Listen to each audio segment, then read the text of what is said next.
Você se sente sobrecarregado pelo caos do mundo? A ansiedade bate à sua porta, sua mente corre sem controle, e a paz parece um luxo distante, algo reservado para monges em montanhas distantes?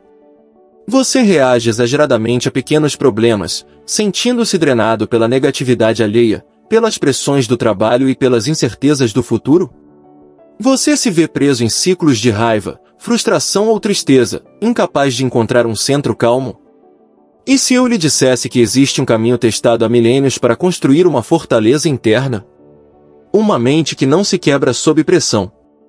Uma mente que observa o caos, a crítica e a adversidade sem se afogar neles. Uma mente inabalável. Isso não é um truque mental ou uma promessa vazia. É o resultado de uma compreensão profunda da natureza da realidade, um treinamento mental refinado por mais de 2500 anos. Neste vídeo, não vamos apenas falar sobre teorias vagas. Vamos mergulhar fundo nos 7 princípios budistas fundamentais que monges, mestres e praticantes leigos usam há séculos para cultivar uma paz interior profunda, resiliente e duradoura. Estes não são dogmas religiosos, são ferramentas psicológicas e filosóficas para entender a si mesmo e ao mundo.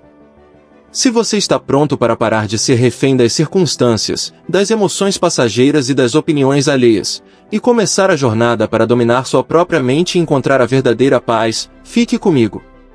A jornada para sua mente inabalável começa exatamente agora. Capítulo 1. A aceitação radical da impermanência, Anicca. O primeiro pilar, e talvez o mais fundamental para construir uma mente inabalável, é a aceitação profunda da impermanência. Na língua original dos ensinamentos de Buda, o Pali, este conceito é chamado de Anicca. Anicca significa que tudo, absolutamente tudo no universo, está em um estado constante e inevitável de mudança. Nada é permanente. Nada é fixo. A vida não é um conjunto de substantivos estáticos, é um rio de verbos fluidos. Pense em sua vida neste exato momento. O corpo que você habita não é o mesmo de ontem, células morreram e novas nasceram. Os pensamentos que você tem agora surgirão e desaparecerão em segundos. As emoções que você sente, sejam de alegria ou tristeza, são como nuvens passando no céu, elas não duram. O emprego que você tem, os relacionamentos que você valoriza, a saúde que você desfruta, ou os problemas que você enfrenta, tudo isso mudará. Aqui reside a raiz de quase todo o nosso sofrimento. O budismo ensina que nós não sofremos porque as coisas mudam, nós sofremos porque nos apegamos desesperadamente à ilusão de que elas são permanentes. Queremos congelar o momento feliz. Queremos evitar a dor da perda. Queremos controlar o incontrolável. Lutar contra a impermanência é como tentar construir uma casa de pedra sólida sobre areia movediça. É uma batalha perdida que gera ansiedade crônica, medo e exaustão. A mente inabalável não luta contra a correnteza da vida, ela aprende a arte de navegar nela. Vamos analisar isso mais a fundo. O que é o apego? O apego é a cola emocional que usamos para tentar fixar a realidade. Quando você diz eu preciso disso para ser feliz, seja disso um objeto, uma pessoa, um status ou uma crença, você está colando sua paz interior a algo que é, por definição, instável. O universo, em sua sabedoria infinita, opera pela mudança. As estações mudam. O sol nasce e se põe. Veja os nossos relacionamentos. Muitas vezes, entramos neles buscando uma segurança permanente, uma âncora. Mas as pessoas mudam. Nossos parceiros mudam, nossos amigos mudam, e nós mudamos. O amor evolui, às vezes se aprofunda de maneiras novas, às vezes se transforma em amizade, às vezes termina. A mente apegada entra em pânico diante dessa mudança. Preciso manter isso exatamente como era, ela grita. Isso gera ciúme, controle e ansiedade. A mente que entende Anicca, no entanto, ama de forma diferente. Ela não ama menos, ela ama com mais liberdade e profundidade. Ela aprecia o momento presente pelo que ele é, precioso justamente porque é passageiro. Ela se entrega à conexão agora, sabendo que o agora é tudo que realmente existe. Isso remove o peso aterrorizante do medo da perda, permitindo uma conexão muito mais autêntica e saudável. Quando você solta a necessidade desesperada de controlar o outro ou o futuro do relacionamento, você dá espaço para o amor verdadeiro florescer, livre da ansiedade da posse. O mesmo princípio se aplica ao sucesso e ao fracasso. A sociedade nos ensina a buscar o sucesso como um destino final, um pódio onde finalmente poderemos descansar e dizer: consegui. Agora estou seguro. Mas o sucesso é profundamente impermanente. O mercado muda, as habilidades se tornam obsoletas, a riqueza pode ser perdida em um instante. Se sua identidade e sua paz estão ancoradas no seu sucesso externo, você viverá em constante terror de perdê-lo. Da mesma forma, o fracasso é impermanente. É um evento, não uma identidade. A mente inabalável vê o fracasso não como um muro intransponível, mas como uma porta. É um feedback do universo, uma lição passageira, um vento que muda a direção do seu barco. A mente apegada rumina sobre o fracasso, tornando-o uma prisão. A mente que aceita Nika aprende com ele, levanta-se e continua a navegar. Ela não se apega ao fracasso, tornando-se deprimida, nem se apega ao sucesso, tornando-se arrogante. Ela simplesmente observa ambos como fenômenos passageiros no grande fluxo da existência. Como os monges e praticantes budistas cultivam essa compreensão tão radical? Através da observação direta, conhecida como meditação da atenção plena, mindfulness. Eles treinam a mente para ser uma testemunha imparcial da realidade. Sentados em meditação, eles observam as sensações físicas surgirem e desaparecerem. Uma coceira no nariz. Uma dor no joelho. Uma sensação de calor. Eles treinam a mente para ver, momento a momento, isso surgiu. E agora, isso passou. Eles observam os pensamentos. Um pensamento de raiva surgiu. Em vez de reagir, eles observam. Agora, ele passou. Um pensamento de planejamento futuro surgiu. Agora, ele passou. É crucial entender que aceitar a impermanência não é se tornar um robô frio, apático ou indiferente. Isso é um erro comum de interpretação. Pelo contrário, é permitir-se sentir a vida totalmente, sem adicionar uma segunda camada desnecessária de sofrimento. O budismo fala das duas flechas. A primeira flecha é a dor inevitável da vida. A perda acontece, a doença acontece, a decepção acontece. Essa flecha nos atinge.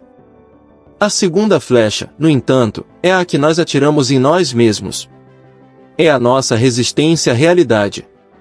É a ruminação. O não deveria ter sido assim. O eu não vou suportar isso. O porquê eu?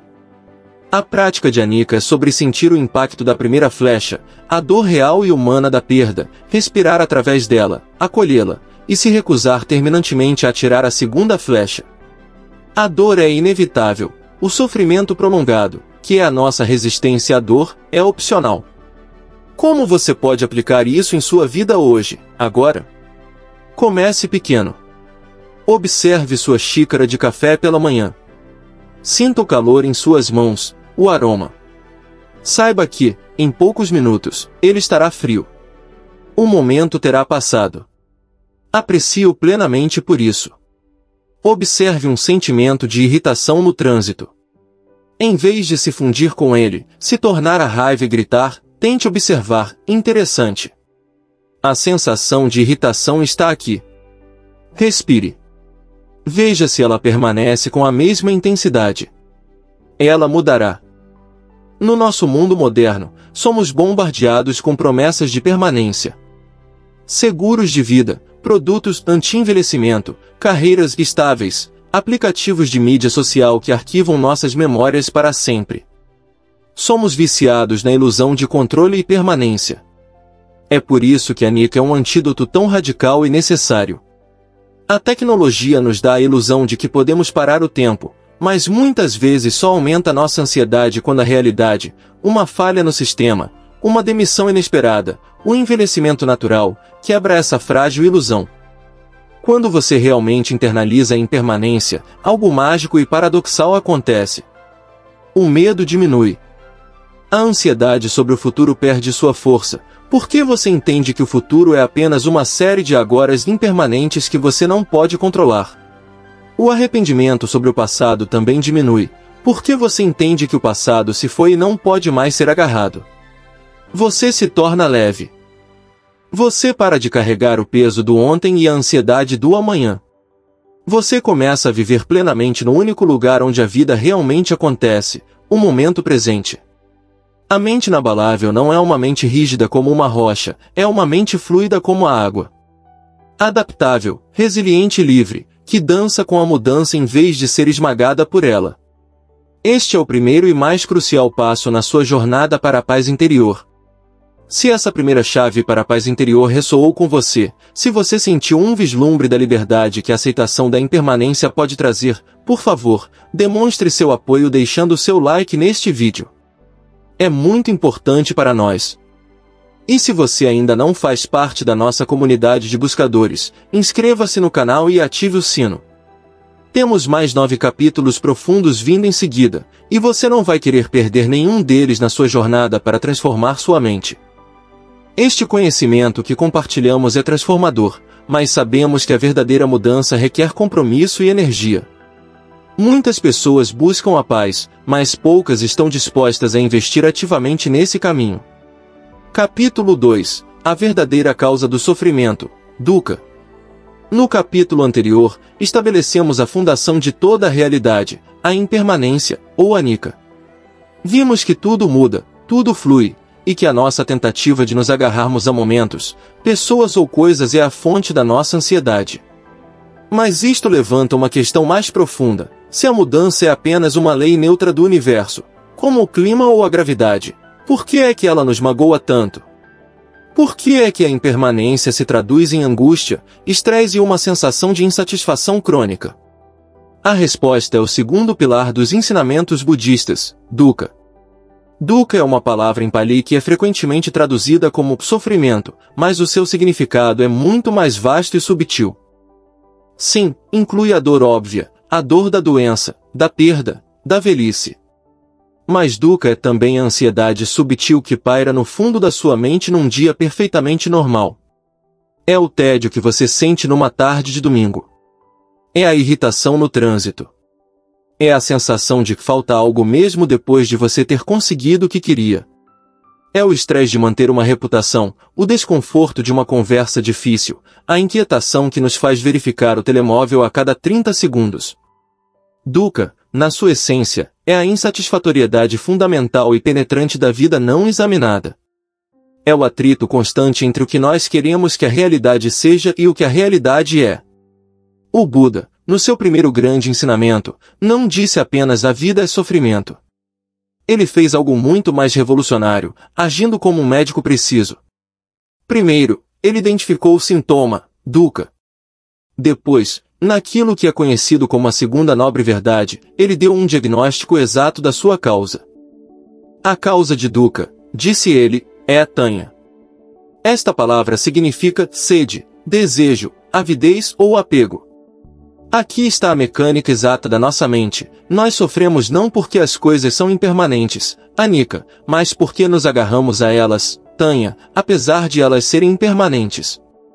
Tanha é o motor incansável na nossa mente que está sempre a querer, a agarrar, a desejar, a empurrar ou a rejeitar. O budismo identifica 3 tipos principais desta sede que criam todo o nosso sofrimento. Primeiro, há a sede por prazeres sensoriais, kama tanha. Este é o desejo óbvio. É a procura incessante pela próxima dose de prazer, a próxima refeição deliciosa, a próxima compra online, o próximo episódio da série, a próxima experiência sexual, o próximo like nas redes sociais. Não há nada de intrinsecamente errado com o prazer. O problema, a fonte de Dukkha, é o apego a ele. Como o prazer é impermanente, anicca, ele desaparece. E no momento em que ele desaparece, o nosso apego a ele transforma-se em dor, em desejo por mais, em frustração por ele ter acabado. Caímos na esteira hedônica, corremos cada vez mais rápido atrás de prazeres que duram cada vez menos tempo, deixando-nos cronicamente insatisfeitos e exaustos. Segundo, e de forma mais subtil, a sede por existência ou por ser, Bhavatanha. Este é o apego ao nosso ego, à nossa identidade, à história que contamos sobre quem eu sou. É o desejo de ser alguém, de ter um estatuto, de ser reconhecido, de ser amado, de ser visto como bem-sucedido, inteligente ou bom. É o desejo de deixar uma marca, de ser permanente. Este desejo é a fonte de uma ansiedade imensa. Quando alguém critica o nosso trabalho, não está apenas a criticar um documento, está a atacar o nosso ser.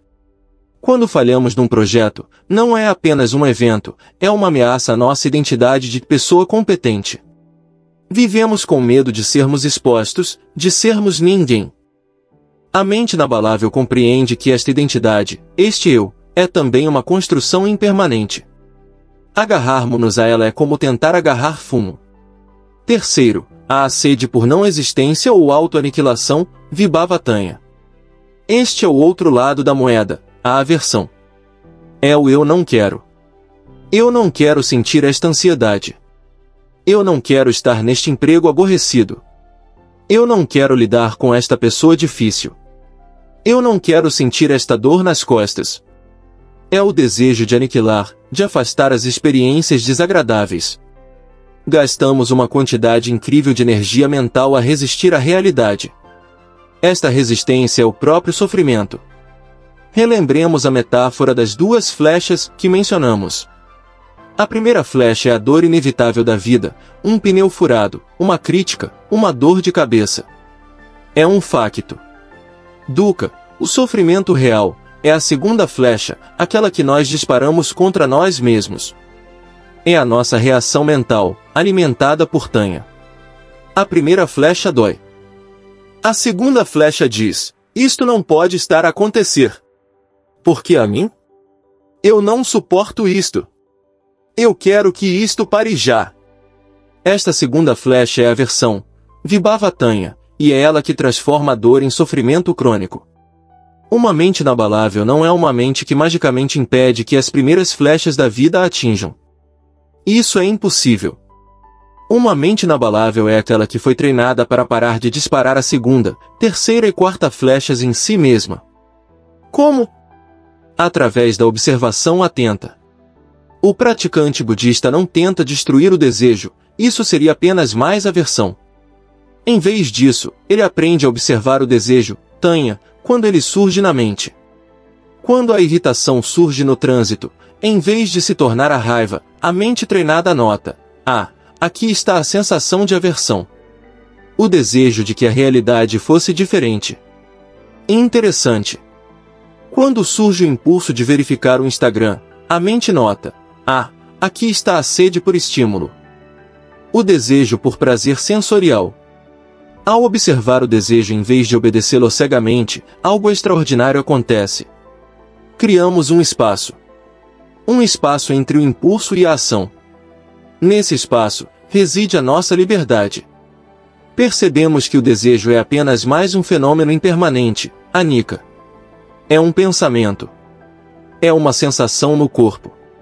Ele surge com força, grita obedece-me, mas se o observarmos sem o alimentar, ele perde a sua força e dissolve-se. A raiz de Dukkha é a crença ilusória de que a nossa felicidade depende de satisfazer estas sedes. Eu serei feliz quando tiver a promoção. Eu ficarei em paz quando esta pessoa mudar. Eu relaxarei quando as férias chegarem. O budismo chama isto armadilha. Porque assim que você consegue a promoção, a mente, Tanha, encontra a próxima coisa, agora preciso de um carro novo. O sofrimento não está em não ter o que queremos, o sofrimento é o próprio ato de querer cronicamente. A mente inabalável, portanto, cultiva a paz interior não por ter tudo o que quer, mas por compreender a natureza do próprio querer.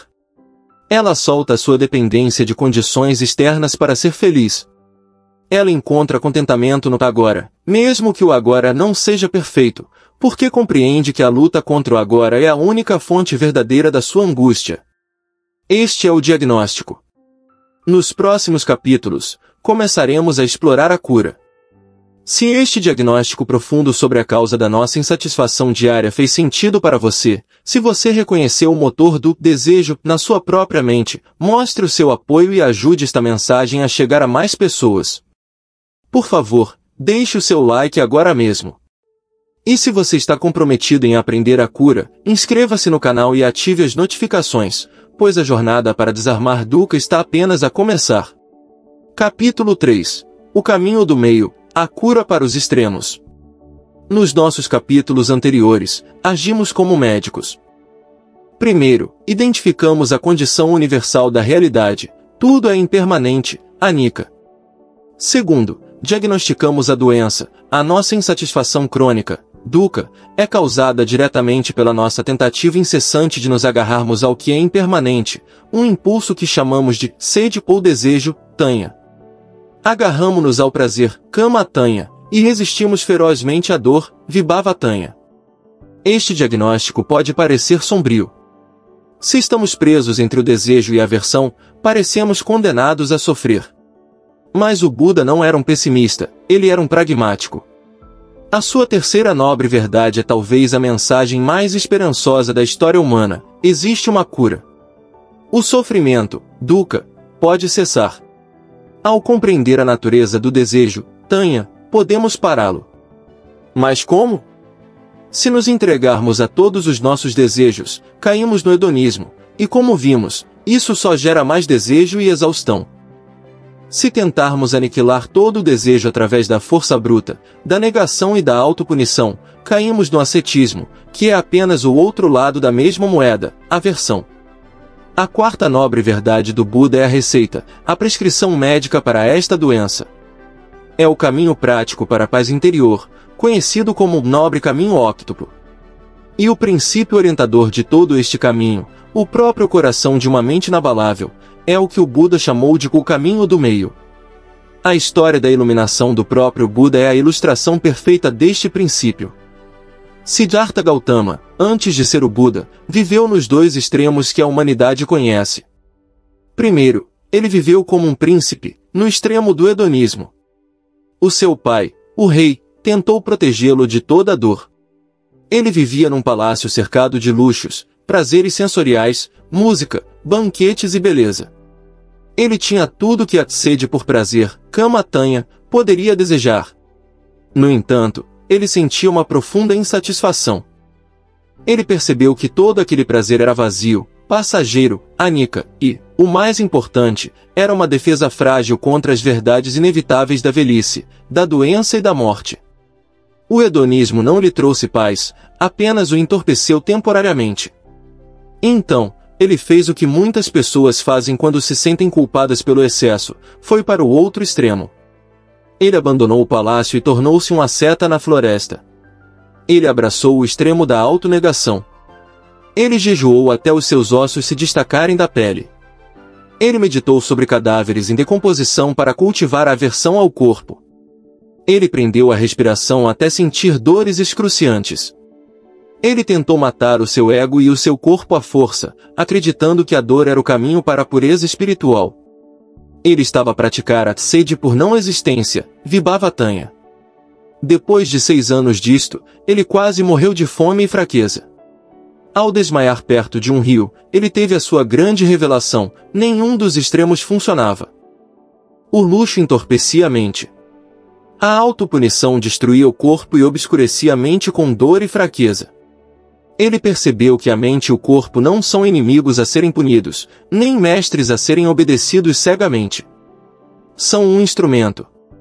Ele lembrou-se da metáfora de um instrumento musical, como uma cítara. Se a corda estiver demasiado solta, hedonismo, indulgência, preguiça, não produz música. Se a corda estiver demasiado apertada, ascetismo, estresse, autocrítica, restrição, ela parte-se. A música só acontece quando a corda tem a tensão exata. Nem demasiado solta, nem demasiado apertada. Esse é o caminho do meio.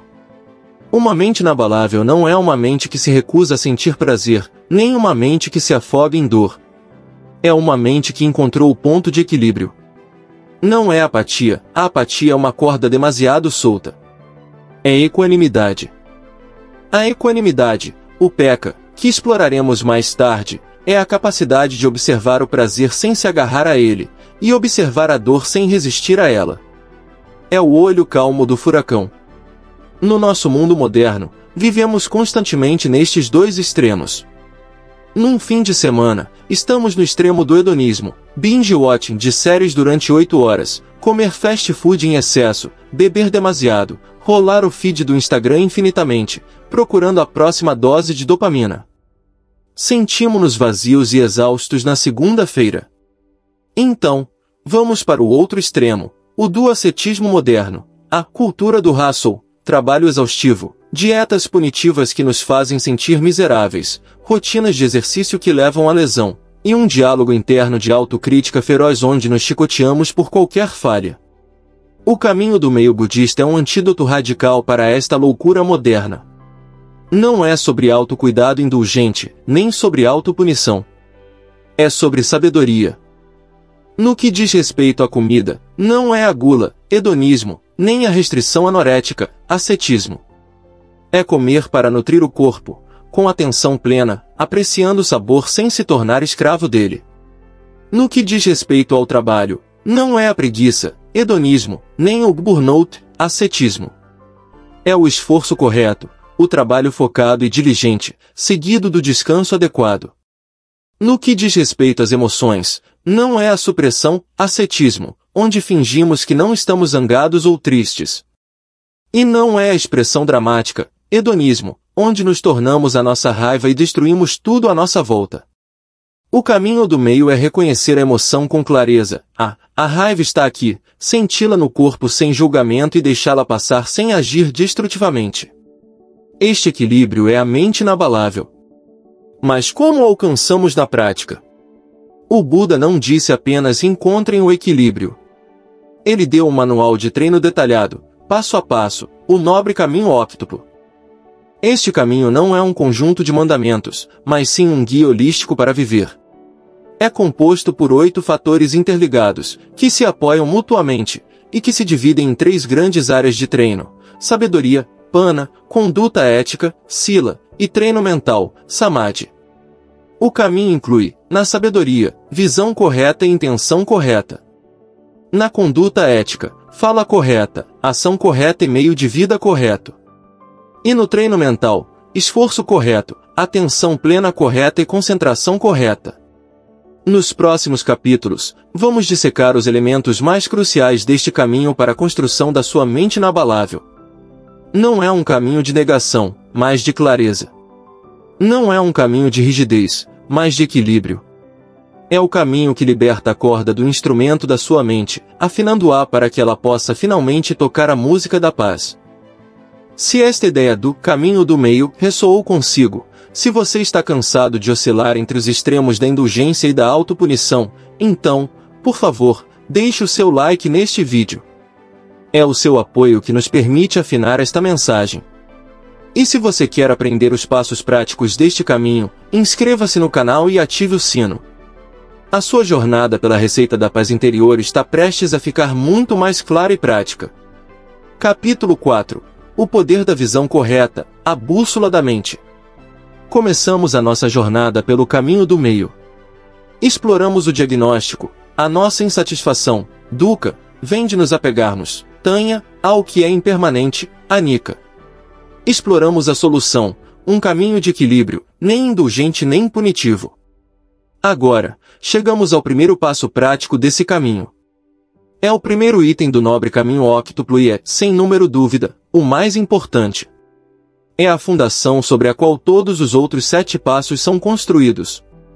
Chama-se Samadhi, ou visão correta.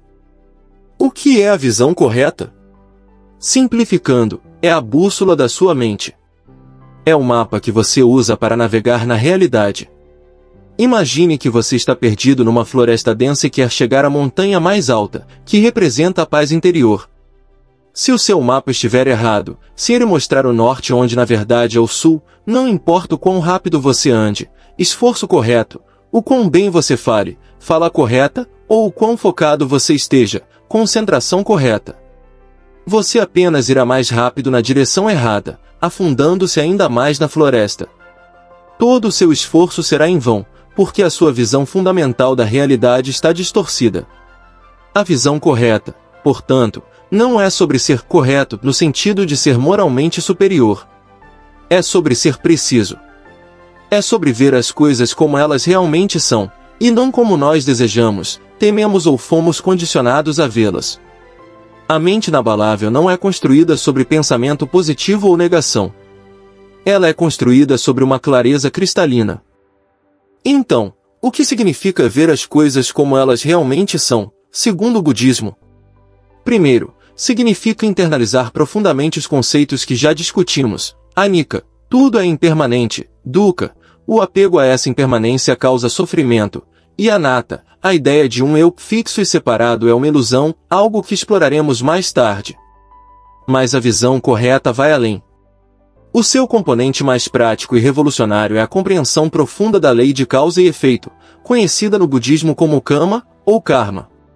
Muitas pessoas no Ocidente interpretam mal o karma. Pensam nele como um sistema cósmico de justiça ou destino, onde coisas mais acontecem a pessoas mais. Isso não é a visão budista. Karma, na verdade, significa ação volitiva ou intenção. É muito mais psicológico e imediato. A lei do karma, no contexto da visão correta, afirma simplesmente isto: as nossas intenções criam a nossa realidade experiencial. Ações, karma, que nascem de intenções hábeis, intenções baseadas na generosidade, na bondade, na clareza, levam a resultados hábeis, felicidade, paz, leveza. Ações, karma, que nascem de intenções não hábeis, intenções baseadas na avidez, tanha, na aversão, vibhava-tanha, ou na ilusão, ignorar a realidade, levam a resultados não hábeis, sofrimento, ansiedade, conflito. Isto é a antítese do fatalismo. A visão correta não é dizer, o meu destino está traçado. Pelo contrário. A visão correta é o reconhecimento mais radical da nossa liberdade e responsabilidade. Ela diz, o que você está a sentir agora é o resultado das suas intenções e ações passadas. Mas o que você sentirá no futuro está a ser moldado pela intenção que você escolhe neste exato momento. Vamos ver o que é a visão errada. A visão errada, Misha de Ti, é um mapa defeituoso que a maioria de nós usa sem saber. A visão errada diz: a minha felicidade depende de fatores externos. Visão materialista. Se eu conseguir o carro novo, a casa nova, o parceiro perfeito, então serei feliz. Esta visão está errada porque ignora Anicca, o carro vai envelhecer, e cria Dukkha, a constante busca. Nada importa. Visão nihilista. A vida é aleatória, não há causa e efeito, as minhas ações não têm consequências reais, por isso posso fazer o que quiser. Esta visão leva à apatia e a ações destrutivas, que inevitavelmente criam sofrimento para si e para os outros. Eu sou assim e pronto. Visão eternalista. A minha personalidade é fixa. Eu sou uma pessoa zangada. Esta visão nega a impermanência, Anicca, e prende-nos num ciclo de reatividade, impedindo-nos de mudar. A visão correta corta todas estas ilusões. Como é que uma pessoa com visão correta lida com a vida de forma diferente de uma pessoa com visão errada? Imagine que duas pessoas são despedidas do emprego. A pessoa com visão errada, materialista e nihilista, colapsa. A sua mente diz, a minha vida acabou. A minha segurança, que eu achava permanente, desapareceu. O mundo é injusto e aleatório. Não há nada que eu possa fazer. Ela entra em desespero ou raiva, culpando o chefe, a economia, o destino. Ela dispara a segunda, terceira e quarta flechas contra si mesma, criando um imenso sofrimento, Dukkha. Agora, a pessoa com visão correta. A primeira flecha atinge-a. Ela sente a dor, o medo, a tristeza da perda. É humano. Mas a sua mente, equipada com o mapa correto, reage de forma diferente. Ela pensa, aplicando Anicca, ok. Esta situação é impermanente. Este emprego era impermanente. A minha sensação de medo também é impermanente. Ela vai passar. Ela pensa, aplicando o karma, eu não controlo a decisão da empresa, o karma deles. Mas eu controlo 100% a minha resposta, o meu karma. As minhas ações a partir de agora determinarão o meu futuro. Se eu me entregar à raiva e à autopiedade, intenções não hábeis, criarei mais sofrimento. Se eu usar este tempo para descansar, aprender e procurar novas oportunidades, intenções hábeis, criarei as causas para a paz futura. A visão correta não impede a primeira flecha da dor, mas elimina a segunda flecha do sofrimento auto-infligido. Ela transforma a pessoa de uma vítima passiva das circunstâncias num agente ativo da sua própria vida. Construir uma mente inabalável é impossível se a sua visão fundamental for que a sua paz depende de um mundo perfeitamente estável e controlável. Isso é uma receita para a ansiedade. A mente inabalável é construída sobre a visão correta de que o mundo é inerentemente instável, anica, e que a nossa paz depende unicamente da nossa resposta interna a essa instabilidade, karma. A visão correta não é algo em que se acredita cegamente. É uma hipótese que o Buda nos convida a testar. Comece a observar a sua própria mente. Observe as suas intenções. Quando você age com uma intenção mesquinha ou zangada, como é que se sente depois? Observe. Quando você age com uma intenção genuinamente generosa, mesmo num ato pequeno, como é que se sente depois? Ao fazer isto, você deixa de acreditar na visão correta e começa a vê-la em ação. O seu mapa da realidade começa a corrigir-se. Você para de andar em círculos na floresta da confusão e começa, finalmente, a caminhar com confiança em direção à montanha da paz. Este é o poder transformador de ter a bússola correta. Se esta explicação sobre como a nossa visão do mundo molda o nosso sofrimento lhe trouxe clareza, se você percebeu que pode ter estado a usar o mapa errado, por favor, ajude-nos a partilhar esta bússola. Deixe o seu like neste vídeo. E se você está pronto para aprender a usar essa bússola na prática, inscreva-se no canal e ative o sino. O próximo passo, a intenção correta, é onde começamos a dirigir ativamente o nosso caminho. Capítulo 5. A intenção correta, o leme da mente. No capítulo anterior, estabelecemos o alicerce de uma mente inabalável, a visão correta, Samadhi. A visão correta é o nosso mapa. Ela dá-nos clareza sobre as leis fundamentais da existência. Tudo muda, anica, o apego à mudança causa sofrimento, dukkha, e as nossas ações intencionais, karma, moldam a nossa experiência. Mas ter um mapa, por mais preciso que seja, não nos leva a lado nenhum. Você pode sentar-se na floresta, olhar para o mapa o dia todo e, ainda assim, permanecer perdido. Para sair da floresta, você precisa de duas coisas. Primeiro, decidir para onde quer ir e, segundo, começar a andar. Este segundo passo no nobre caminho óctuplo, logo após a visão correta, é Samma Sankappa, ou intenção correta. Se a visão correta é o mapa, a intenção correta é o leme do seu navio. É a sua resolução. É o ato consciente de apontar a sua mente para longe da ilha do sofrimento e em direção à costa da paz. Muitas pessoas confundem intenção com um desejo ou vontade. Mas no contexto budista, há uma diferença crucial. A intenção errada é, na verdade, o próprio Tanha, a sede, de que falamos no capítulo 2. A intenção errada é a mente a funcionar no piloto automático, impulsionada pelo apego. É a intenção de agarrar o prazer, eu quero aquele elogio, a intenção de resistir à dor, eu não quero sentir esta tristeza, e a intenção de prejudicar, eu odeio aquela pessoa. Estas intenções, baseadas na visão errada, apenas aprofundam os nossos padrões de sofrimento. A intenção correta, por outro lado, é uma intenção informada pela visão correta. É um ato deliberado de vontade para alinhar os nossos pensamentos com a realidade. Visto que sabemos, visão correta, que o apego e a aversão causam dor, a intenção correta é a resolução de cultivar o oposto. O Buda foi muito específico e definiu a intenção correta em 3 categorias. Para construir uma mente inabalável, treinamos ativamente para que estes sejam os pensamentos dominantes na nossa mente. A primeira é a intenção de renúncia, nekama. Este é o antídoto direto para a sede por prazeres sensoriais, kama tanha. A palavra renúncia assusta-nos. Evoca imagens de monges a desistir de tudo. Mas, na prática diária, a renúncia é simplesmente a intenção de soltar. É a intenção de não ser escravo dos nossos impulsos. É a troca consciente de um prazer pequeno e passageiro por uma paz grande e duradoura. Pense no seu telemóvel. O impulso de o verificar a cada 2 minutos é kama tanha. A intenção errada é obedecer cegamente. A intenção correta de renúncia é o momento em que você nota o impulso e pensa, eu vejo-te. Mas, neste momento, escolho a minha paz.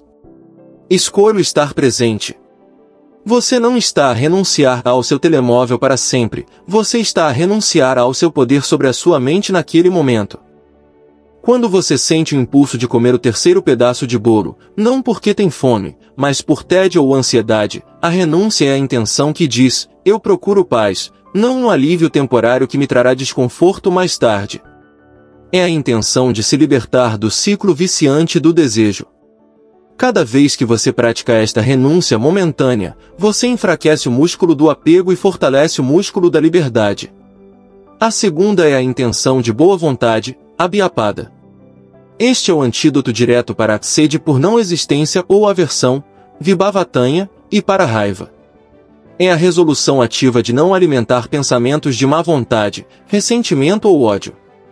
Isto é incrivelmente difícil e profundamente transformador. Alguém o trata mal no trabalho. O seu piloto automático, intenção errada, começa a ruminar, ele não devia ter dito aquilo. Que pessoa horrível! Espero que ele fale. Esta linha de pensamento parece justificada, mas quem está a sofrer enquanto a pensa? Você. Você está a beber veneno mental e a esperar que o outro morra. A intenção correta de boa vontade é o ato radical de parar esse comboio de pensamentos. É a prática de meta, amor-benevolência. Você para e, deliberadamente, aponta o leme da sua mente para o oposto. Assim como eu, esta pessoa também procura a felicidade e quer evitar o sofrimento. Posso não concordar com as suas ações, mas escolho não envenenar a minha própria mente com ódio.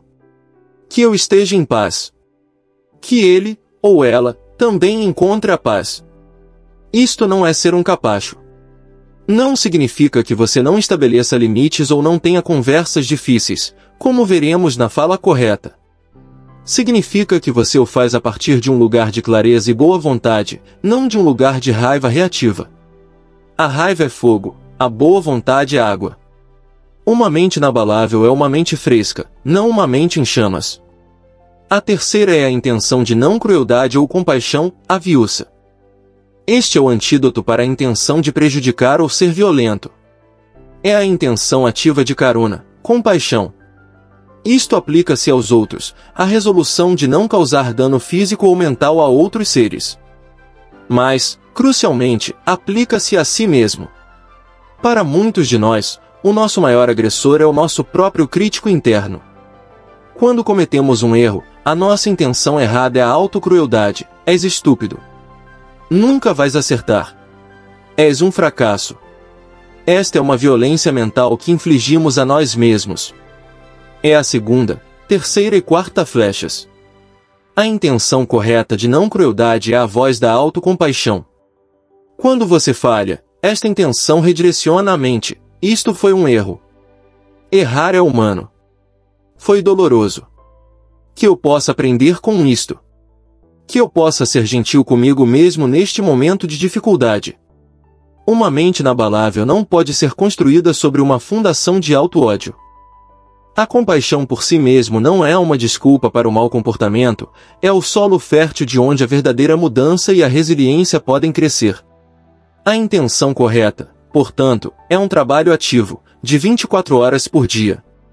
É o treino de notar para onde a sua mente está a apontar, raiva, desejo, autocrítica, e, com gentileza e firmeza, usar o leme para redirecionar para renúncia, soltar, boa vontade e compaixão. É isto que começa a recablar o seu cérebro. Você deixa de ser um passageiro reativo num navio à deriva, sujeito a todas as tempestades emocionais, e torna-se o capitão. A sua mente, habituada a apontar para o caos, começa a habituar-se a apontar para a paz. Se esta ideia de intenção correta, de se tornar o capitão da sua própria mente, lhe deu esperança e um sentido de direção, por favor, mostre o seu apoio. É muito importante para nós. Deixe o seu like neste vídeo agora mesmo. E se você está pronto para aprender como transformar esta intenção em ações concretas no mundo real, inscreva-se no canal e ative o sino, porque os próximos capítulos sobre fala correta e ação correta são onde a transformação realmente acontece. Capítulo 6. A fala correta, a manifestação da paz. Nos capítulos anteriores, fizemos o trabalho interno. Alinhamos o nosso mapa com a realidade, visão correta, e ajustamos o nosso leme para apontar na direção da paz, cultivando a renúncia, a boa vontade e a compaixão, intenção correta. Agora, entramos na segunda divisão do nobre caminho óctuplo, a conduta ética, sila. Este é o ponto onde nosso treino interno encontra o mundo exterior. É onde a borracha encontra a estrada. De que serve ter belas intenções se as nossas ações criam caos? O primeiro, e muitas vezes o mais difícil, campo de treino para nossa conduta é samavaka, ou fala correta. Por que a fala? Porque a nossa fala é a ponte mais direta entre o nosso mundo interior e a realidade externa. A fala é a manifestação audível da nossa intenção, kama. Num único dia, temos centenas de oportunidades de criar paz ou de criar sofrimento, apenas com as palavras que escolhemos, ou com as que deixamos escapar reativamente.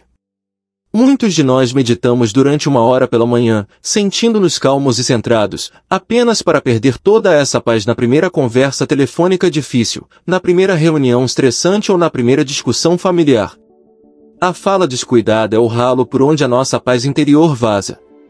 Uma mente inabalável não é apenas uma mente que está calma quando está sozinha em silêncio. É uma mente que permanece calma e clara no meio da interação humana. A fala correta não é sobre ser educado ou politicamente correto, é uma disciplina mental rigorosa para proteger a nossa própria paz. O Buda definiu a fala correta de forma muito prática, descrevendo 4 tipos de fala que devemos abster-nos de praticar, pois são raízes diretas de sofrimento, dukkha. 1. Abster-se da mentira, musavada. Este é o mais óbvio. A fala correta é falar a verdade. Mas isto é mais profundo do que apenas não contar mentiras descaradas. Inclui evitar exageros para nos fazermos parecer melhores. O peixe tinha o dobro do tamanho. Evitar omissões deliberadas para enganar alguém. Inclui quebrar promessas ou dizer coisas que não temos intenção de cumprir. Por quê? Qual é a ligação com a mente inabalável? Por que mentir é estressante? Quando você mente, cria uma segunda realidade que precisa de ser mantida. Você vive com o medo subtil de ser descoberto. A sua mente fica dividida, ansiosa. A verdade, por outro lado, é simples. É leve. Não requer manutenção. Uma mente inabalável é uma mente integrada, que não está em guerra consigo mesma. Ao comprometer-se com a verdade, você remove uma enorme fonte de ansiedade autocriada.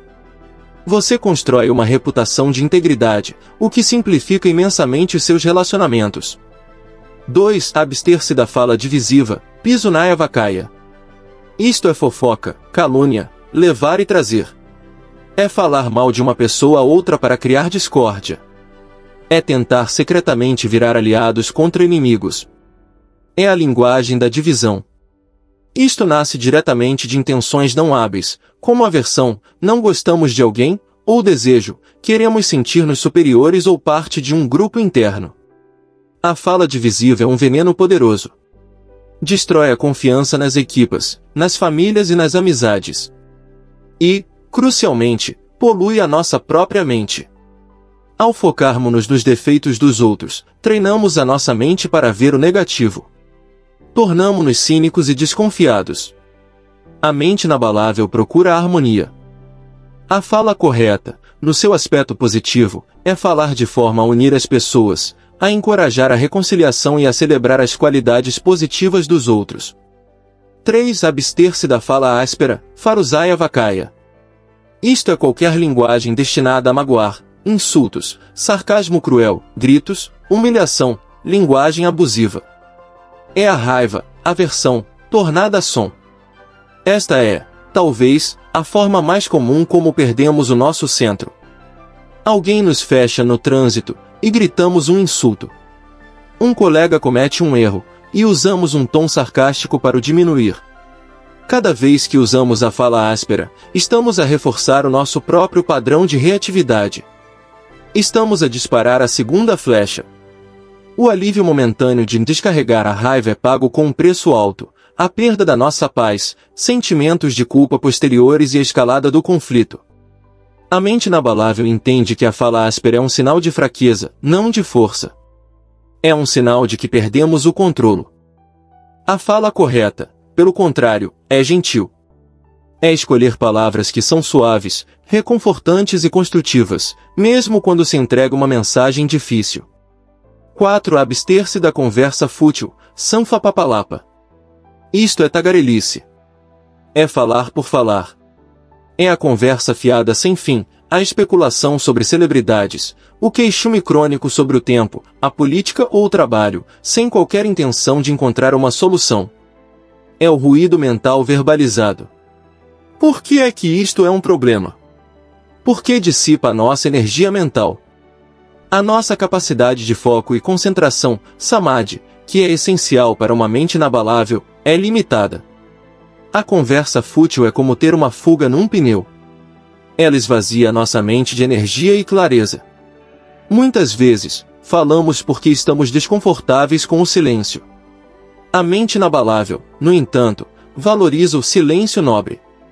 A fala correta, no seu lado positivo, é falar apenas quando é útil, verdadeiro, gentil e no momento certo. Se as suas palavras não cumprem estes critérios, o praticante da mente inabalável escolhe a opção superior, o silêncio.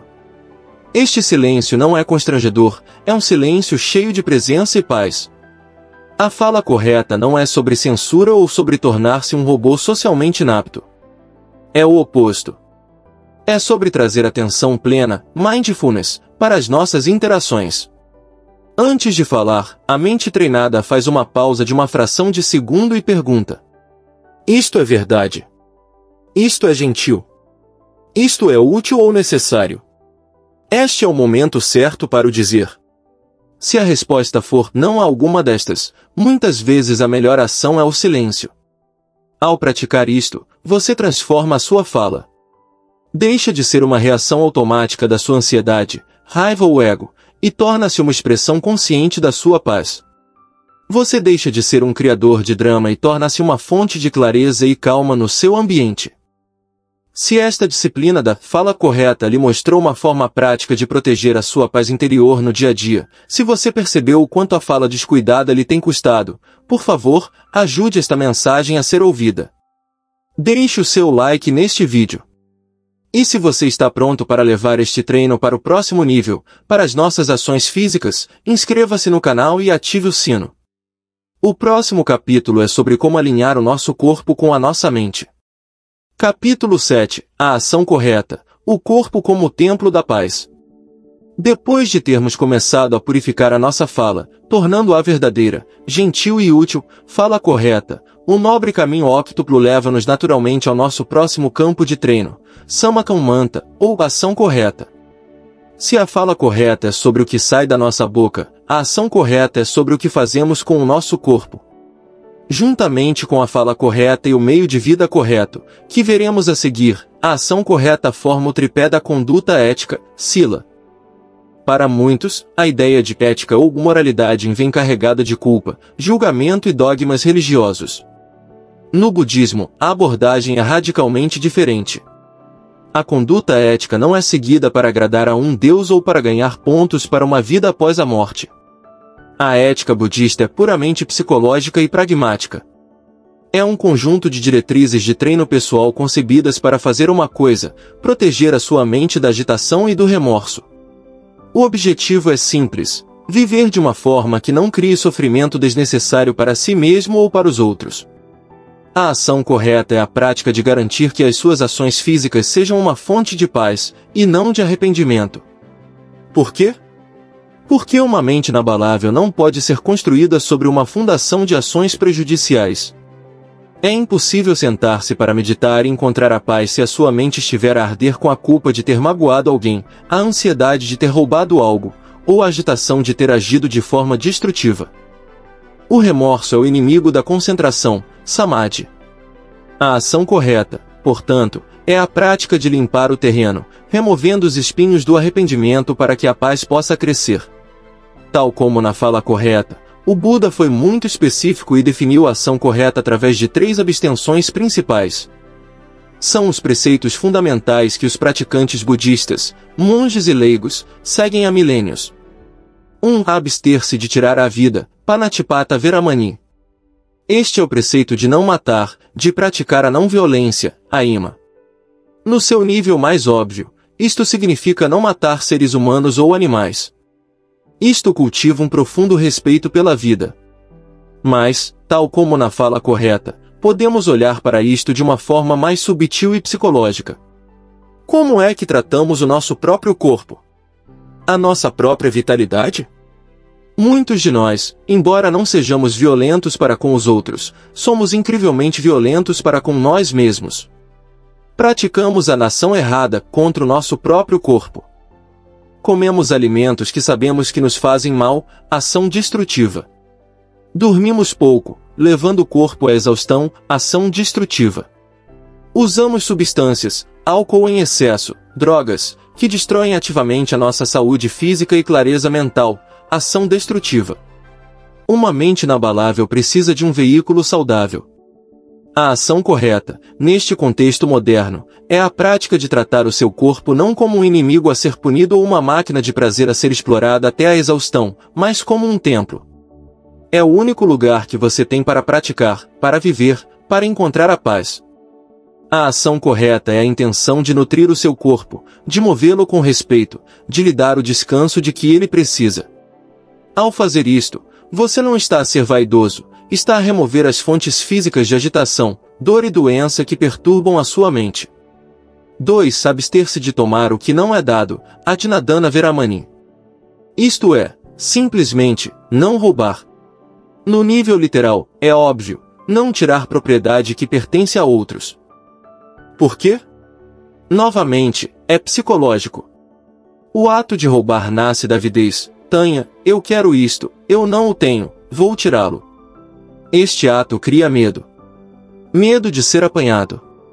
Medo de retaliação. Cria uma mente que está sempre a olhar por cima do ombro. É uma mente ansiosa, o oposto exato de uma mente inabalável. Mas vamos mais fundo. O que mais podemos tomar que não nos é dado? Podemos roubar o tempo de alguém, fazendo-o esperar desnecessariamente por nós por falta de respeito. Podemos roubar o crédito pelo trabalho de outra pessoa numa reunião.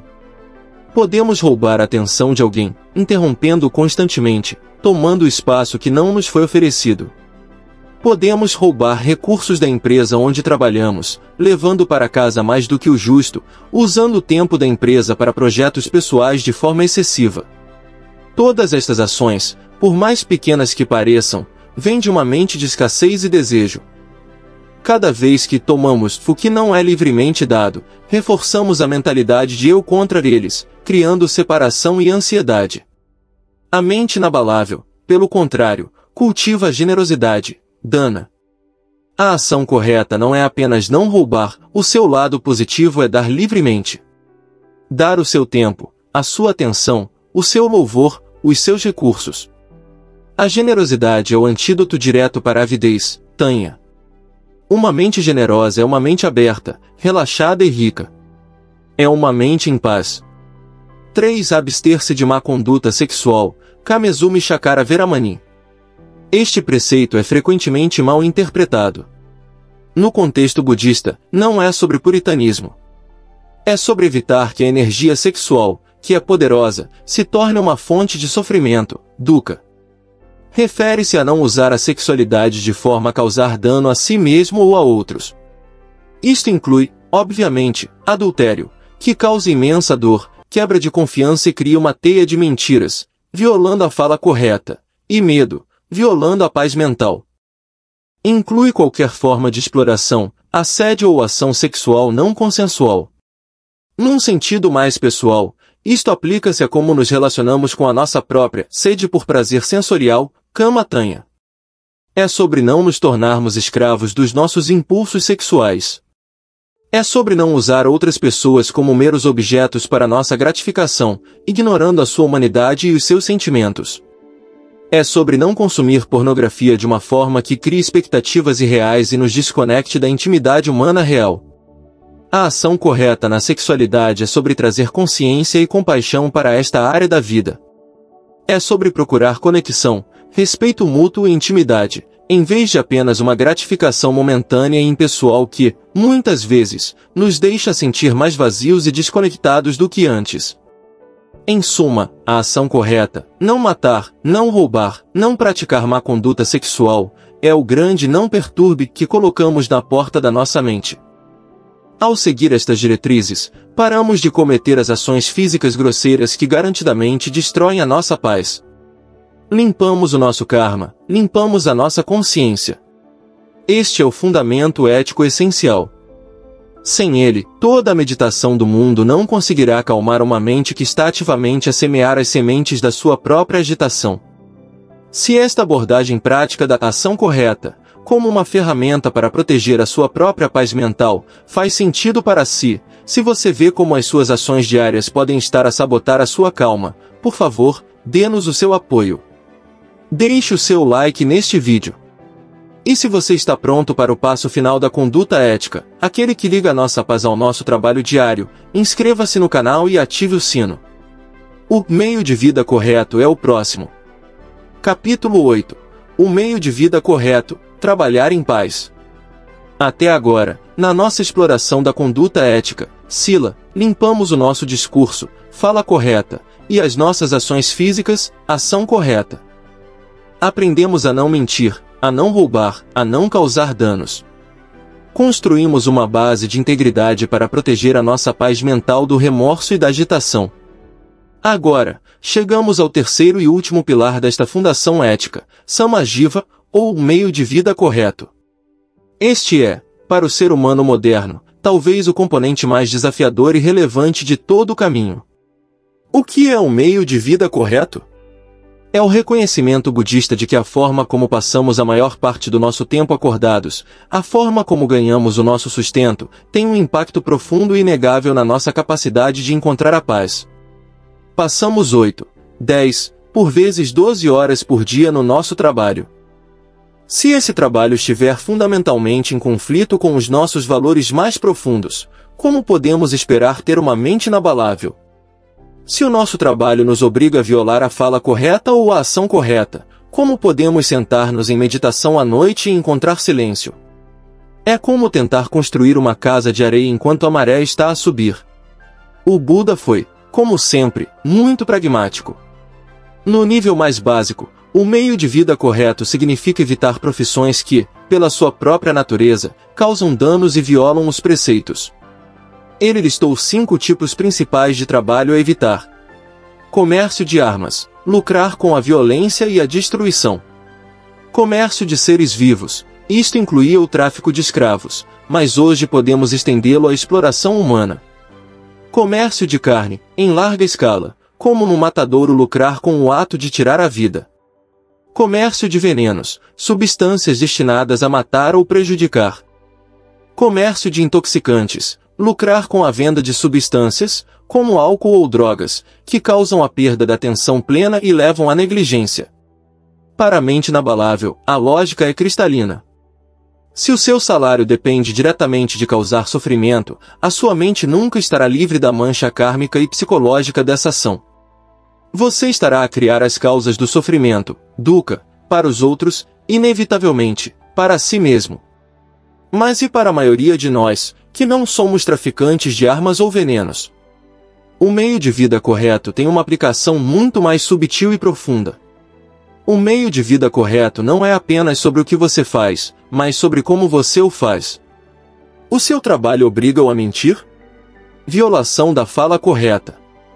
Você trabalha num ambiente de vendas de alta pressão que o encoraja a enganar os clientes, a prometer o que não pode cumprir? O seu trabalho obriga-o a roubar? Violação da ação correta. Você trabalha num setor financeiro que lucra com a exploração da ignorância das pessoas? Ou num ambiente corporativo onde roubar o crédito pelo trabalho de um colega é a norma para subir na carreira? O seu trabalho promove a fala divisiva? Violação da fala correta. Você é um advogado pago para destruir a reputação de outra pessoa? Ou trabalha num meio de comunicação sensacionalista que lucra com a fofoca e a criação de conflitos? Se a resposta for sim a alguma destas perguntas, o seu trabalho está a gerar cama não hábil. Você pode estar a ganhar muito dinheiro, mas está a pagar por ele com a sua paz de espírito. A ansiedade que você sente no domingo à noite não é apenas estresse, é o seu sistema moral a dizer-lhe que algo está fundamentalmente desalinhado. É a sua mente a sofrer o atrito constante entre as suas ações e a sua intenção de encontrar a paz. Uma mente inabalável procura a integridade. A palavra integridade vem de inteiro. É uma mente que não está dividida. É uma mente onde o que você pensa, intenção correta, o que você diz, fala correta, e o que você faz, ação correta e meio de vida correto, estão todos em harmonia. Quando o seu trabalho está alinhado com os seus valores, ele deixa de ser um obstáculo e torna-se parte da sua prática. O meio de vida correto, no seu sentido positivo, não é apenas evitar o dano, é contribuir ativamente para o bem-estar. O seu trabalho é um serviço? Ajuda as pessoas? Educa? Cura? Cria beleza? Resolve problemas genuínos? Facilita a vida dos outros? Se sim, o seu trabalho torna-se uma fonte de alegria e mérito. Mas há outra camada. E se o seu trabalho for neutro? E se você for um contabilista, um programador ou um motorista? O que transforma isso num meio de vida correto é a sua intenção, Sama Sankappa. Você pode fazer o seu trabalho com uma intenção de avidez. Tanha, estou aqui apenas pelo dinheiro. Odeio isto. Quero mais, mais, mais. Esta mente está a sofrer, mesmo num trabalho ético. Ou você pode mudar a sua intenção. Você pode praticar o meio de vida correto dentro do seu trabalho. Como programador, você pode ter a intenção de criar um código limpo e eficiente que tornará a vida do utilizador mais fácil, boa vontade. Como contabilista, você pode ter a intenção de trazer ordem e clareza às finanças de alguém, aliviando o seu estresse, com paixão. Como motorista, você pode ter a intenção de levar os seus passageiros ao seu destino com segurança e calma, oferecendo um pequeno oásis de paz no seu dia, serviço. Esta mudança de perspectiva transforma o trabalho de um fardo para uma prática de atenção plena. Você começa a ver o seu trabalho não como um meio para um fim, o salário, mas como o próprio campo de treino para sua mente inabalável. Você pratica a fala correta com os seus colegas. Você pratica a ação correta, não roubando tempo ou recursos. E você pratica a intenção correta, vendo seu esforço como uma contribuição. Quando a sua vida profissional está em harmonia com a sua vida interior, uma fonte maciça de estresse e conflito mental simplesmente desaparece. Você para de viver uma vida dupla. A sua mente torna-se inteira. Este é o fundamento ético, Sila, completo. Com esta base sólida e limpa, livre de remorso e agitação, estamos finalmente prontos para fazer o trabalho mais profundo, o treino direto da mente. Se esta visão de alinhar o seu trabalho com a sua paz interior lhe mostrou uma nova perspectiva sobre a sua carreira, se você percebeu que o seu trabalho pode ser uma fonte de estresse ou uma fonte de prática, por favor, ajude-nos a partilhar esta ideia. Deixe o seu like neste vídeo. E agora que estabelecemos a fundação ética, estamos prontos para subir. Inscreva-se no canal e ative o sino, porque os próximos capítulos são sobre o treino mental, Samadhi, o ginásio da mente inabalável. Capítulo 9. O esforço correto, o ginásio da mente. Nos últimos 3 capítulos, construímos o alicerce da nossa mente inabalável. Estabelecemos a conduta ética, Sila, limpamos a nossa fala, as nossas ações e o nosso meio de vida. Por quê? Para criar uma consciência limpa. Uma mente que não está a ser puxada para trás pelo remorso, pela culpa ou pela ansiedade das nossas próprias ações prejudiciais. Este alicerce ético é o que nos dá a estabilidade para fazer o trabalho verdadeiramente profundo. Agora, entramos na terceira e última divisão do nobre caminho óctuplo, o treino mental, Samadhi. Sicila, a ética, foi sobre remover as fontes externas de agitação, Samadhi é sobre domar a agitação interna. É aqui que treinamos a mente diretamente. O primeiro passo deste treino é Samavayama, ou esforço correto. Esta é uma das ideias mais incompreendidas no budismo. Quando ouvimos esforço, a nossa mente ocidental moderna pensa imediatamente em hustle, em tensão, em forçar, em cerrar os dentes, em nupen, no ganho. Pensamos que temos de lutar contra os nossos pensamentos, derrotar o nosso ego, forçar a paz a acontecer. Isso é esforço errado. O esforço errado é baseado na aversão, vibhavatanha, a sede de se livrar da nossa experiência presente. Isso é apenas mais tensão, mais sofrimento. O esforço correto é parte do caminho do meio.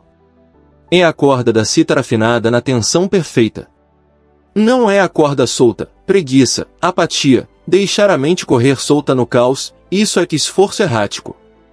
E não é a corda apertada, tensão, ansiedade, autocrítica feroz. O esforço correto é um esforço gentil, inteligente, equilibrado e, acima de tudo, persistente.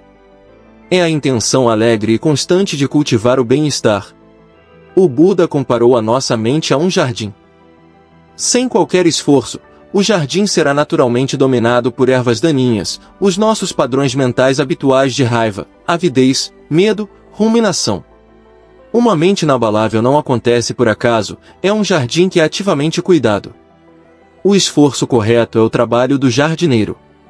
O Buda, na sua genialidade prática, dividiu este trabalho de jardinagem mental em 4 tarefas muito específicas. Praticar o esforço correto é praticar estas 4 coisas, todos os dias. 1. O esforço para prevenir, Samvara-padana. Esta é a primeira e mais inteligente tarefa do jardineiro. O esforço para impedir que ervas daninhas que ainda não cresceram, surjam. É mais fácil impedir uma semente de brotar do que arrancar uma erva daninha com raízes profundas. O que são estas sementes? São os estímulos que consumimos. O esforço correto começa com o que o budismo chama de guarda dos sentidos. É a prática de colocar um porteiro consciente nos portões dos nossos olhos, ouvidos e mente. Se sabemos que passar 30 minutos a ler notícias inflamadas ou comentários de ódio nas redes sociais sempre nos deixa zangados e ansiosos, o esforço correto é a intenção de prevenir essa entrada. Não é censura, é sabedoria. Eu sei que este alimento mental me faz mal, por isso hoje escolho não o consumir. Se sabemos que determinada conversa, fofoca, sempre planta sementes de inveja ou julgamento, fala divisiva, o esforço correto é a intenção de se afastar gentilmente dessa conversa. Você está a proteger o solo do seu jardim. A mente inabalável não se expõe desnecessariamente a venenos mentais e depois pergunta-se por que é que se sente envenenada. 2. O esforço para abandonar, Pahana-padana. Isto é o que fazemos quando as ervas daninhas já brotaram. A raiva já surgiu. A ruminação sobre o passado já começou. O desejo obsessivo por algo já está aqui. O esforço errado, errático, é regar a erva daninha, mergulhar na raiva, alimentar a ruminação, fantasiar sobre o desejo. O esforço errado, tenso, é tentar suprimir a erva daninha à força. Não devia sentir isso. Para de pensar nisso. Isso só a torna mais forte. O esforço correto para abandonar é subtil e poderoso.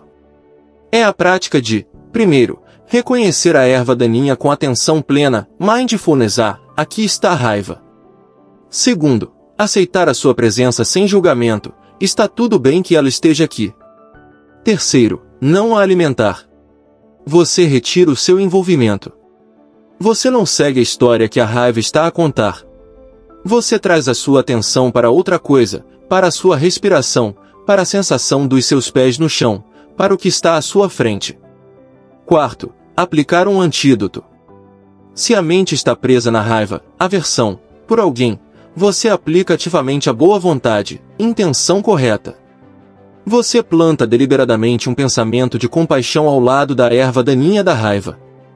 Isto é soltar.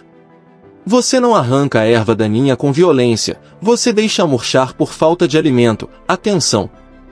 3. O esforço para cultivar, Bhavana Padana. O jardim não é apenas sobre remover o mal, é sobre plantar ativamente o bom. O esforço correto é a prática de plantar sementes de estados mentais hábeis, bons, que ainda não estão presentes. Isto é a prática ativa da gratidão. Você para por um momento esforça-se deliberadamente para pensar em 3 coisas pelas quais é grato. Você está a plantar sementes de contentamento. Isto é a prática ativa da generosidade, dana. Você faz um pequeno elogio, doa €1, oferece o seu lugar. Você está a plantar sementes de abundância. Isto é a prática ativa da compaixão, meta.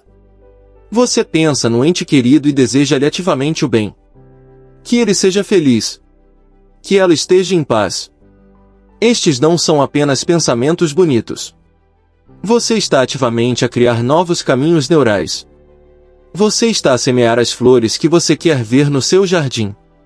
4. O esforço para manter, Anurakana Padana. Esta é a tarefa final e mais feliz. O que fazer quando uma flor, um estado mental hábil, já desabrochou? Você sente um momento de paz genuína. Você sente uma onda de amor ou alegria. O esforço errado, errático, é ignorá-lo. Simplesmente passa.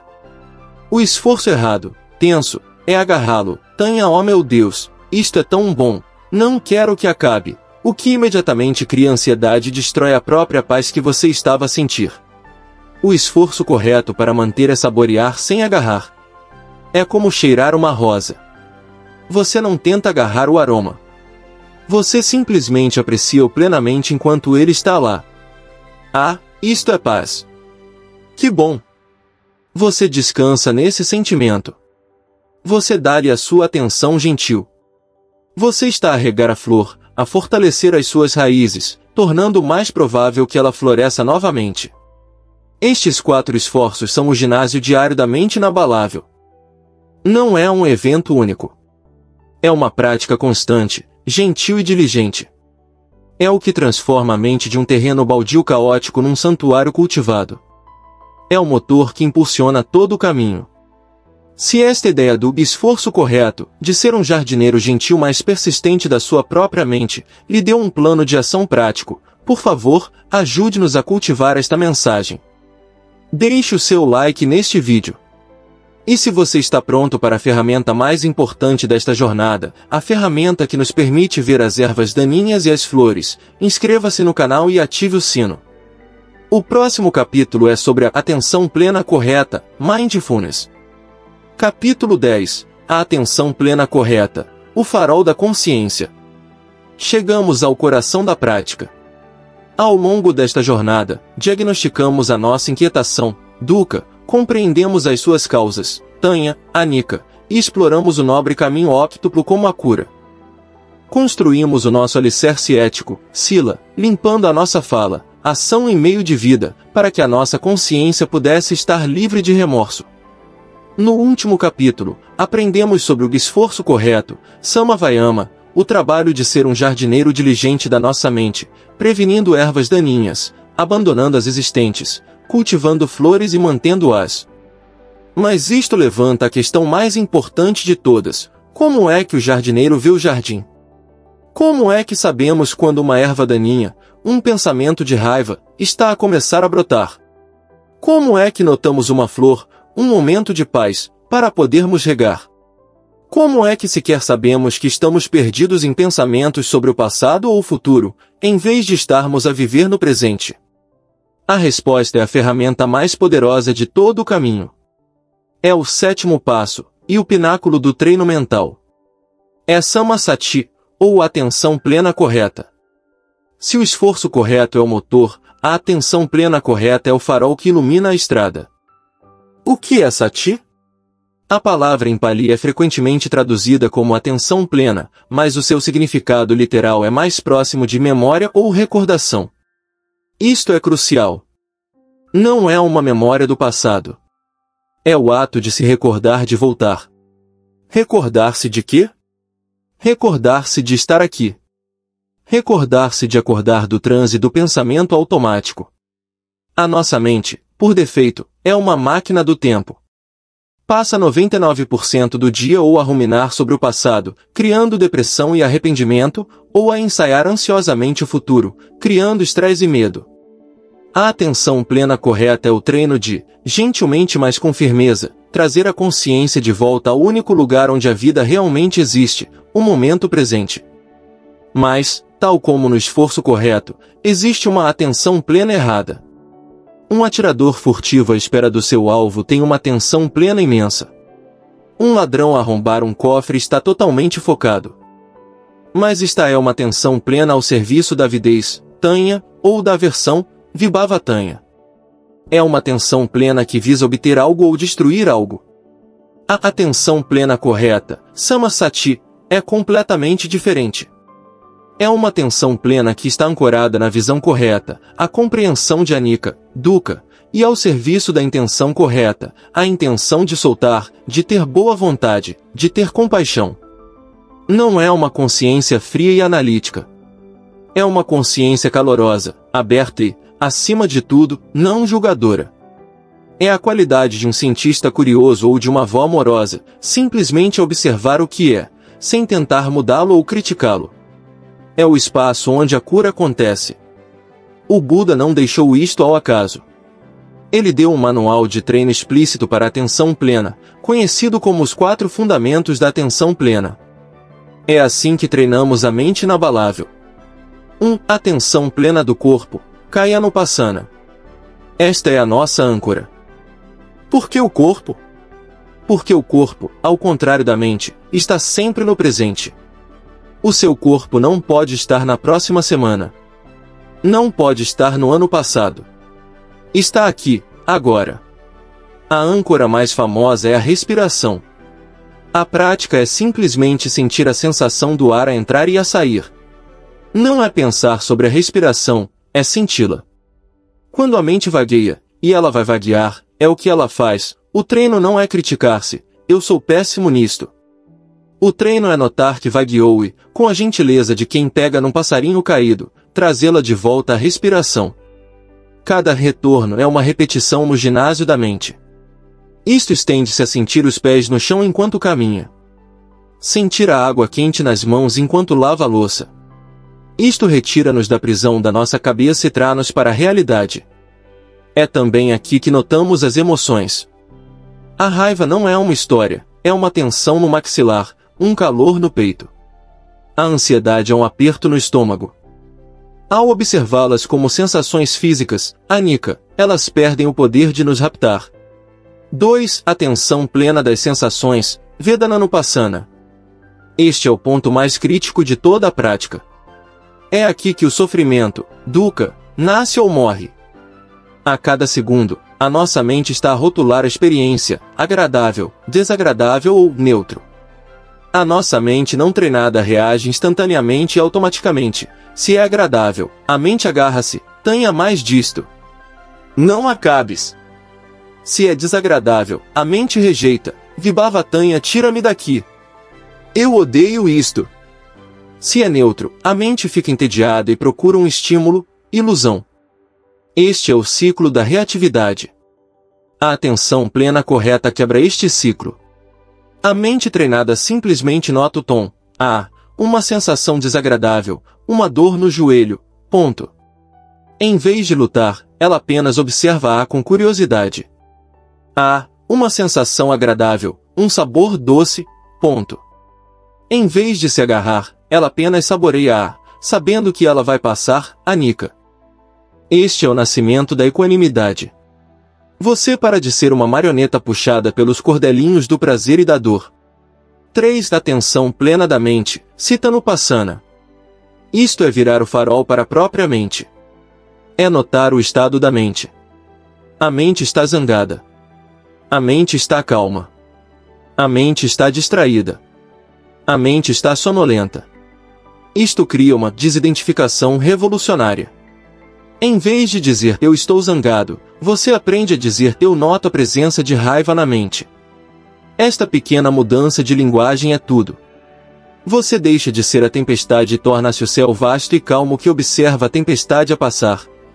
A raiva pode estar lá, mas ela já não o possui. Esta é a liberdade. 4. Atenção plena dos Dhammas, fenômenos mentais. Esta é a visão mais profunda. É usar a atenção plena para ver a própria visão correta em ação. É observar como o desejo, tanha, surge, quando é agarrado, leva ao sofrimento, dukkha. É observar como, ao aplicar a atenção plena e o esforço correto, esse desejo se dissolve e a paz surge. Você deixa de acreditar nos ensinamentos budistas e passa a vê-los como leis da física mental a operar em tempo real na sua própria cabeça. Esta prática, combinada com os 4 esforços, é o que leva ao 8º e último passo do caminho, a concentração correta, Samma Samadhi. A sua mente, outrora um macaco selvagem a saltar de galho em galho, torna-se um leão, calma, poderosa, focada e estável. Isto culmina no estado conhecido como upekkha, ou equanimidade. A equanimidade não é indiferença ou apatia. É o equilíbrio profundo de uma mente inabalável. É a capacidade de estar no meio do caos da vida, o ganho e a perda, o elogio e a culpa, a alegria e a dor, e permanecer centrado, espaçoso e em paz. Você ainda sente. Você sente a vida plenamente. Mas já não é atirado de um lado para o outro.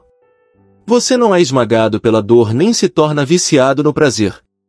Você encontrou o caminho do meio. Você encontrou a fortaleza interior. Esta não é uma meta que se atinge um dia, é uma prática de vida. É a jornada mais nobre que um ser humano pode empreender, a jornada para casa, para a paz que já existe dentro de si. A sua jornada pelos 10 capítulos chegou ao fim, mas a sua prática está apenas a começar. Se esta série de ensinamentos lhe deu o mapa e as ferramentas que você procurava para construir a sua paz interior, por favor, ajude esta mensagem a transformar outras vidas. Deixe o seu like neste vídeo como um sinal da sua jornada. E se você está comprometido em continuar esta prática e quer mais orientações profundas como esta, inscreva-se no nosso canal e ative o sino. A sua mente inabalável é construída um dia de cada vez, e nós estaremos aqui consigo.